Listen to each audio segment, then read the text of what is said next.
Buen día. Esta es la primera actividad del curso de diseños de experimentos de la UPB y vamos a presentar un caso de industria llamado análisis de doblado en la empresa Carvajal Espacios. Este proyecto está presentado por Daniela Garzón, Alexis Castrillón y quien les habla, Diego Vélez. ¿En qué consiste el problema? La compañía Carvajal tiene un proceso de manufactura en el cual doblan unas láminas metálicas. Si estas láminas no tienen la dimensión adecuada, se lleva a un rechazo de producto o a una menor calidad. Descripción del experimento. El experimento consiste en determinar el efecto en las dimensiones de la lámina al variar el ángulo de doblaje, con el propósito de reducir la variabilidad del ancho para el ensamble de los muebles. Otro aspecto que según los autores hubiera sido deseable es examinar la incidencia de la fuerza de la máquina. Sin embargo, dicha fuerza no puede ser cambiada y se acepta como tal, por lo cual se considera una variable no controlable. En nuestro ANOVA, la variable de respuesta es el ancho de la lámina medido en milímetros, el factor es 1, que es el ángulo de doblaje, y existen 3 niveles para ese ángulo, que es 87, 90 y 93. En el artículo, los autores presentan 3 tablas de datos. La primera muestra un diagnóstico general en el cual hacen un análisis de media, rango y varianza de los ángulos con un ángulo de doblado específico de 90 grados, que refleja el caso de la manufactura convencional. La segunda tabla es nuestra tabla de interés, en la que analizan el factor del ángulo de doblaje respecto a la variabilidad de los anchos de las láminas. Y la tercera tabla, en la cual los autores estudian la variabilidad y la repetibilidad de los datos en cuanto a las medidas sobre la misma pieza. Asimismo, examinan el papel que juega la persona que efectúa la medición, por lo que designan a 2 operadores, operador A y operador B. Como mencionamos, la tabla de nuestro interés es la segunda tabla. Por otro lado, realizamos un análisis respecto a las medidas de los tratamientos, en las que se examinó gráficamente los datos experimentales mediante un diagrama de cajas para el ancho de las láminas en cada nivel de ángulo. Intuitivamente podemos visualizar que los anchos de las láminas incrementan cuando los ángulos de doblaje incrementan.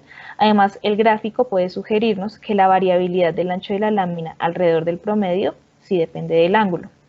Los análisis que presentamos a continuación pretenden aceptar o rechazar la hipótesis nula respecto a los tratamientos que son iguales estadísticamente en cuanto a sus medias, o la hipótesis alterna, que al menos 2 de ellas son diferentes. Para hacer el ANOVA, hallamos la suma de cuadrados de los tratamientos. Para ello sumamos los cuadrados de todos los elementos y punto, y este resultado lo dividimos por NI, que en este caso corresponde a 6.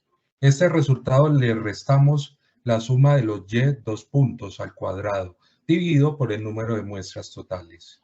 Esta resta de estas dos magnitudes nos da 7,130. Los grados de libertad serían igual a K menos 1, siendo K el número de tratamientos, dándonos 3 menos 1 igual a 2. Para hallar la suma de los cuadrados totales, sumamos todos los elementos y al cuadrado y restamos la suma de todos los y, o sea, y 2 puntos, el cual se eleva al cuadrado y este valor se divide por el número total de muestras, que es 18.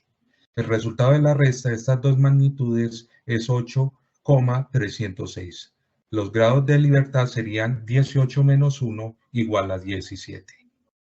Finalmente, la suma de cuadrados de los errores sería igual a la suma de cuadrados totales menos la suma de los cuadrados de los tratamientos, dándonos el resultado de 0,905. Los grados de libertad en este caso serían igual a 15. Luego encontramos la media de la suma de los cuadrados de los tratamientos dividiendo 7,130 dividido 2. Resultado 3,56. Para la media de la suma de los cuadrados de los errores dividimos 0,905 entre 15, dándonos 0,06. Este resultado es diferente al presentado en el artículo, lo cual nos lleva a conclusiones diferentes a lo expuesto en el artículo elegido. A continuación sigue el asunto vital.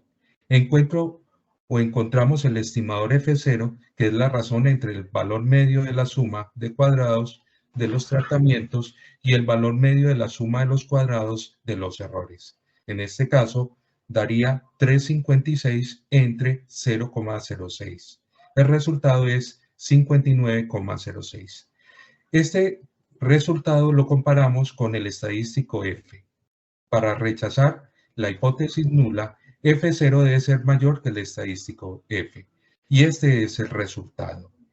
Para confirmar por qué se rechaza H0, utilizamos el método LSD, diferencia mínima de significancia.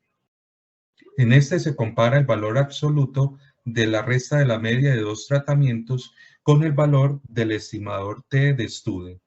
Como el valor absoluto en las tres comparaciones es mayor que el estimador T, podemos concluir que sí existe una diferencia significativa entre las medias y por lo tanto podemos apoyar la decisión de rechazar H0. Análisis de residuos. Tenemos que el valor esperado será igual a la media más el error de los tratamientos más el error general del sistema. Esto nos lleva a plantear tres tipos de análisis gráficos. Uno es la varianza, ver si la varianza es constante o no. Como lo habíamos visto en el gráfico de caja, si lo podemos corroborar acá, la varianza varía con el ángulo, por lo cual no es aleatoria. En segunda instancia, nos preguntaremos si las muestras son aleatorias o no. No es posible concluirlo, puesto que el artículo no indica el orden o los tiempos en los cuales los datos fueron capturados. Y la tercera gráfica que podemos proponer es la normalidad. Esta nos indica si los datos siguen o no, o provienen o no de una distribución normal. Como se puede ver, existe una tendencia discutible hacia una línea recta. Nos da que tiene un factor de correlación R cuadrado de 0.78, lo cual no necesariamente indica una gran linealidad. Esto nos lleva a plantear un análisis más sofisticado. Efectuamos por ello la prueba de Shapiro-Wilks. Esta es una prueba que es más robusta y que permite ser aplicada a muestras con números bajos a experimentos con números bajos de muestras, por ejemplo 18. En este método, digamos que vamos a condensarlo, se toman los valores y se organizan en orden, de menor a mayor, y se van a empezar a subtraer los grandes con los pequeños. El último con el primero, el penúltimo con el segundo y así sucesivamente. Luego vamos a multiplicarlos por unos coeficientes, que son los coeficientes Shapiro-Wilks, que provienen de una tabla. A ese producto lo sumamos y tras elevar al cuadrado y dividir por la desviación estándar obtenemos el coeficiente de Shapiro-Wilks, W. Este coeficiente, nuevamente, con el uso de una tabla lo podemos trasladar a una probabilidad. Esa probabilidad, para este caso, está entre el 1 y el 2%.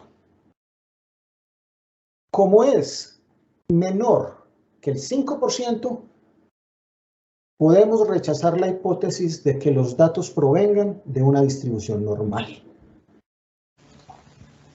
Conclusiones y recomendaciones. Existe un efecto del ángulo en el ancho de cada pieza y no se cumplen los supuestos del modelo en cuanto a normalidad y varianza constante.